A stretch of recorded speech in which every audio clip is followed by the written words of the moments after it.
and yet I wish I could show you our cat Dinah. I think you'd take a fancy to cats if you could only see her. She's such a dear, quiet thing," Alice went on, half to herself, as she swam lazily about in the pool.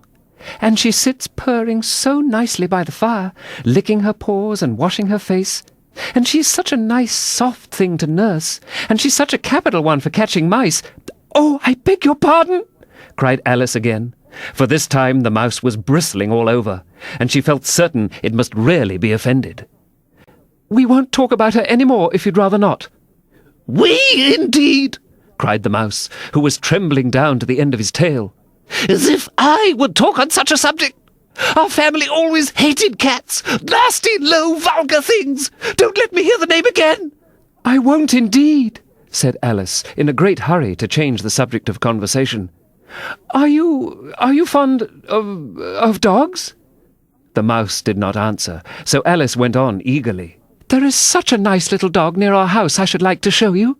A little bright-eyed terrier, you know, with, such long, curly brown hair.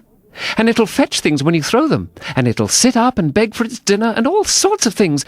I can't remember half of them, and it belongs to a farmer, you know, and he says it's so useful it's worth £100.